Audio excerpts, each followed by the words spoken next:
Olá, estudantes da primeira série. Estamos aqui para mais uma aula de Educação Física, comigo, professora Vanessa, e com o nosso intérprete, Natan. Oi, Natan, tudo bem? E a gente está aqui para falar sobre um assunto bem bacana, que é o conceito de ginástica de condicionamento físico. Então a gente vai ver qual é o conceito dessa ginástica de condicionamento físico. Como vocês sabem, nós temos vários tipos de ginástica e a gente vai falar um pouquinho sobre a de condicionamento físico. Vamos lá? Quais são os objetivos dessa nossa aula? Então é que vocês consigam experimentar a ginástica de condicionamento físico, identificar, apropriar e analisar características histórico-culturais, valores, normas, objetivos e técnicas presentes nessa modalidade. Então a gente vai falar um pouquinho dando ênfase a esses assuntos. E o que vocês acham? A ginástica, ela é praticada somente na academia? Vocês acham que a ginástica, quando a gente fala, vamos fazer ginástica, você já associa a academia? Você acha que ela é só realizada dentro do ambiente da academia? O que vocês acham? Na história, quando que ela apareceu? Pensem lá atrás, quando que vocês acham que a ginástica apareceu? E vocês acham que podemos melhorar alguma capacidade física através da ginástica? Professora, não sei o que são capacidades físicas, então a gente vai tirar essa dúvida também e tentar descobrir, né, se a gente pode melhorar alguma das capacidades físicas através da prática da ginástica de condicionamento. Então vamos definir o que é essa ginástica de condicionamento. Vamos falar um pouquinho sobre o que é. Ela é indicada para a manutenção da boa forma e bom desempenho das funções orgânicas. Então ela vai ajudar, vai auxiliar, né, para que eu melhore e facilite as minhas funções orgânicas. Praticada em academias e também ao ar livre. Então aqui a gente já tira aquela dúvida que nós tínhamos no início. Então ela é praticada no ar livre, nas academias e em vários outros ambientes também. Engloba atividades competitivas e também as não competitivas. Então eu posso dizer que a ginástica de condicionamento eu posso utilizar ela de uma maneira competitiva e uma não competitiva. Quais os objetivos? Então ele é um exercício orientado, isso é muito importante, ele tem que sempre ser orientado por um profissional, que visa a melhoria do desempenho, a manutenção e aquisição da condição física individual e ou a modificação da composição corporal. Olha quanta coisa bacana. As sessões são planejadas, então há um planejamento, cada indivíduo geralmente tem um planejamento, mas existem planos de exercício que são feitos em grupo? Também, mas são pensadas nesse grupo, tá? Então elas são planejadas com movimentos repetitivos, com intensidade e frequência definidas. Então o profissional ele vai definir a intensidade, vai definir a frequência desses exercícios para aquele determinado grupo ou para aquela determinada pessoa. Continuando, o que vai proporcionar? Melhoria do condicionamento físico nos aspectos da força muscular, potência, resistência cardiovascular, resistência muscular e na flexibilidade, além de prevenir e tratar problemas relacionados ao sedentarismo. Então, muito importante, para quem pratica já sente isso, né? Essa prática da ginástica de condicionamento físico que vai me ajudar em vários fatores aqui, inclusive para me tirar do sedentarismo. Vamos falar um pouquinho sobre a história? Quando a gente fala sobre história, a gente fala, professora, falar sobre história não é legal. Quando a gente entende o processo histórico, isso fica muito mais fácil. Quando alguém disser ginástica de condicionamento físico, eu já vou lembrar desse aspecto histórico. Vamos falar um pouquinho sobre ele. Então, lá na pré-história, a ginástica surgiu como sobrevivência e proteção. Então as pessoas utilizavam para quê? Atacar, defender, lançar, escalar, dançar, saltar e correr. Aí ele veio vindo, né? A ginástica veio vindo. Na Idade Média era um método na preparação dos soldados. Então na Idade Média a gente já associa as guerras, as lutas. Então era um método para preparar esses soldados para eles estarem melhor, né? Ter o melhor desempenho nas guerras. A esgrima, a equitação, o arco e flecha e as lutas. Então, olha que legal, aqui já surgiram, né, algumas modalidades esportivas. Na Idade Moderna, veio como agente de educação, movimentos acrobáticos livres, atletismo e danças modernas. E na Idade Contemporânea, a gente tem características terapêuticas. Mas a gente pode encontrar um pouquinho de cada um desses itens aqui, né, hoje. Sim, a gente pode encontrar. A gente encontra vários deles, todos inclusive. Tá? Então, só para vocês entenderem como foi esse processo histórico da ginástica. E a gente chega no nosso primeiro exercício. Lembra que eu falei que vocês iam experimentar? Então vamos experimentar um pouquinho da ginástica de condicionamento. Vamos vivenciar. Escolha um dos 3 exercícios. Nós temos 3 exercícios ali, como vocês podem verificar na imagem. E vocês vão realizar 3 vezes de 20 segundos com um descanso de 10 segundos. Então vocês vão escolher um exercício e vocês vão vivenciar assim, ó. Vai fazer 20 segundos e descansar 10. Vai fazer isso 3 vezes. Se quiserem, dá tempo de fazer os 3. 3 vezes esse, 3 esse, 3 esse. Fica a critério de vocês. Logo voltamos.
Conseguiram realizar algum dos 3 exercícios? Claro que tem que tomar muito cuidado com relação à postura, né? Fazer com muito cuidado, pedir ajuda, auxílio aí do professor de vocês. Mas são exercícios teoricamente simples, né? E que vocês podem vivenciar para que entendam um pouquinho mais. Quando a gente une a prática, a teoria à prática, fica muito mais fácil de fixar o conteúdo. Alguns exemplos de ginásticas de condicionamento. A gente tem a hidroginástica, que é essa da imagem, né? A professora está ali em cima dando aula e os alunos ali embaixo, na piscina. A musculação, alongamento, ginástica localizada, acrobática, aeróbica, funcional e artística. Então são vários exemplos que a gente pode dar sobre a ginástica de condicionamento. Vamos falar um pouquinho do Brasil, tá? Um pouquinho só. Demorou alguns anos para a oferta da prática da ginástica como condicionamento físico através das modalidades como. Então, no Brasil, demorou um pouquinho para chegar, mas chegou. E quando chegou, ela chegou como o quê? Como ginástica aeróbica, step, ginástica localizada, o body pump, alongamento, circuito, ginástica de aparelhos na musculação, entre outros. Então aqui no Brasil a gente pode dizer que demorou um pouquinho, mas chegou. E aí alguns desses nomes aqui, que a professora citou, em determinadas épocas elas estavam em bastante evidência, por exemplo, body pump, né? Teve uma época em que explodiu isso no Brasil. Então, esse é o processo histórico, um pouquinho do processo histórico aqui no nosso país. E a gente chega no nosso segundo exercício bem simples, só para vocês pesquisarem o que significa o step, o que é o step e o que é o body pump. Então pesquisem lá e a gente já volta.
Conseguiram pesquisar?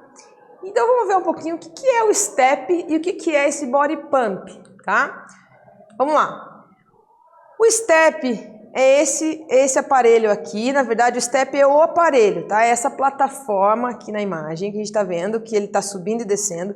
São exercícios realizados nessa plataforma e essa plataforma ela pode variar também a altura. Então alguns steps eles são reguláveis para aquela pessoa que vai praticar. Então pode ser que ele utilize uma plataforma um pouco mais baixa ou uma plataforma um pouco mais alta. Depende lembra do planejamento do profissional para aquele determinado grupo, aquele aluno que está praticando. Então esse é o step. São exercícios feitos em cima dessa plataforma. E esse é o body pump. Tá? O body pump é um tipo de ginástica em que são utilizados pesos, né? A barra, anilhas. Então são utilizados os pesos e a música ela é ritmado, tá? E a música é bem alta para animar as pessoas que estão praticando o body pump. Tá? Então, esses dois são os dois que a professora trouxe como exemplo, para vocês saberem um pouquinho mais, entenderem o que significa, o que é o step e o body pump, tá? Continuando.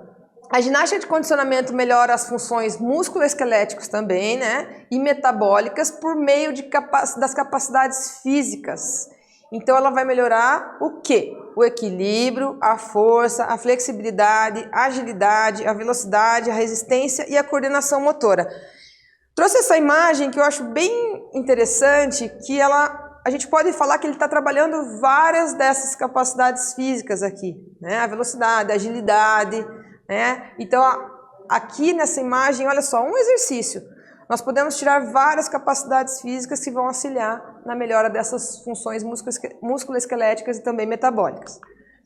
Vamos falar um pouquinho o que são essas capacidades físicas. Lembra que eu falei que nós iríamos falar um pouquinho sobre cada uma delas para vocês irem associando a prática a essas capacidades. Então vamos lá. O que é a força? A força é vencer a resistência através da contração. Então eu vou vencer uma resistência através da contração. A agilidade. Mudar de direção rapidamente, então isso também eu posso ser considerado como agilidade.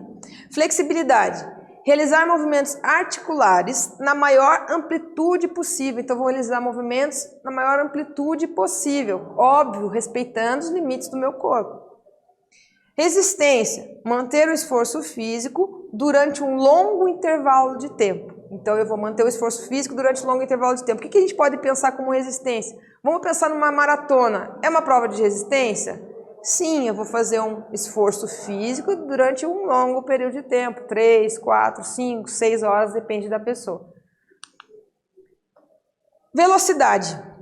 Ações vigorosas em curto espaço de tempo. Então eu vou fazer ações vigorosas em um espaço de tempo bem curtinho. Equilíbrio. Sustentar o corpo em uma posição que a ação da gravidade exerce grande influência. Então, a ação da gravidade vai exercer influência e eu vou conseguir sustentar o meu corpo naquela posição. Coordenação motora, realizar movimentos articulados que resultam na interação entre os sistemas muscular, nervoso, esquelético e sensorial. A coordenação motora é muito importante e ela deve ser trabalhada desde as crianças pequenininhas. Por quê? Porque a gente adquire, né, a gente vai melhorando, é como se fosse um diamante. Né? A gente pega uma criança, é uma pedra, e a gente vai lapidando ela para que essa coordenação motora ela seja cada vez melhor. A gente recebe muitas vezes os estudantes do 6º ano, né, com uma coordenação motora bem defasada, porque às vezes não teve educação física lá no primeira série, né, no 1º ano, desculpe. Então, ele vem já com essa defasagem, chega no 6º ano, e o professor tem que voltar toda essa questão da coordenação motora para ele evoluir. Existem vários testes, né, que podem ser feitos com relação à coordenação motora, para o professor ver em que nível que esse aluno ele se encontra. Então, muito importante que essa coordenação motora ela seja trabalhada desde pequena, criança desde pequenininha mesmo, bebê já dá para trabalhar. Aqui a gente tem uma reportagem que eu quero saber o que vocês acham dela. Estudo japonês associa pior condicionamento físico ao alto uso de smartphones. Então, de acordo com uma pesquisa realizada pela Agência de Esportes do Japão, a força e o condicionamento físico das crianças japonesas apresentou uma queda. Então, diminuiu de 2018 para 2019, diminuiu essa força e o condicionamento físico das crianças lá no Japão. A causa da queda pode estar relacionada ao tempo em que as crianças passam utilizando o celular. Então, o que vocês acham? Ó, utilizar muito smartphone pode estar associado à baixa do condicionamento físico? Vocês acham que se vocês utilizarem muito tempo o aparelho celular de vocês, o smartphone, vai diminuir o condicionamento físico? O que vocês acham? É uma opinião de vocês, quero que vocês pensem. Às vezes fica horas na frente do aparelho, né, do celular. Mas a gente não para meia hora para fazer um exercício. E olha só, isso é um resultado que foi feito, uma análise, um estudo, e como resultado saiu que as crianças elas tiveram uma queda. E se isso continuar, pensem vocês, isso vai aumentar cada vez mais. Então a gente vai ter problemas sérios de saúde lá na frente. Então temos que tomar muito cuidado com essa utilização desses smartphones. Eu sei que hoje em dia a gente deve estar associada à tecnologia, a gente tem que estar sempre ali em busca, né, do conhecimento, porém não podemos esquecer também da questão física. A gente tem que colocar nosso corpo para trabalhar, para fazer exercício, tá? E a gente chega no nosso terceiro e último exercício, que é que vocês criem um cartaz virtual que retrate a sua opinião com relação à ginástica de condicionamento físico e o uso de smartphones. Então a professora falou aqui um pouquinho sobre a minha opinião. Eu acho que a gente tem que andar junto com a tecnologia, porém não podemos esquecer da questão do condicionamento físico. Eu quero saber o que vocês acham. Aqui eu dei alguns exemplos de como, uma dica, né, de como você pode realizar esse cartaz virtual através do Canva. E você vai compartilhar com seus colegas o que você acha. Então, às vezes, não deu para abrir, estou com problema na conexão, professora... Mas então compartilhe com os seus colegas a sua opinião, né? Conversem, debatam sobre isso, bem importante. Nós já voltamos.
Retornamos.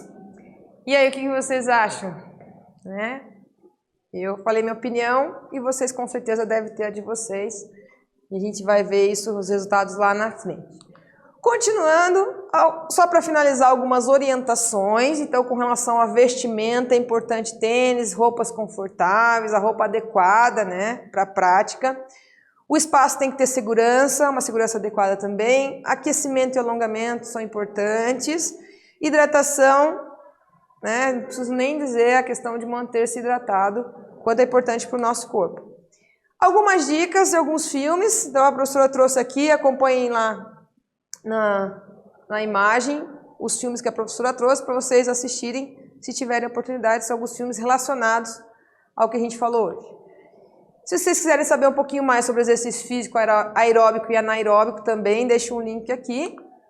E o que nós vimos hoje? Nós vimos sobre a ginástica de condicionamento, a sua definição, a história, os exemplos, as capacidades físicas, algumas curiosidades e também algumas orientações sobre a sua prática.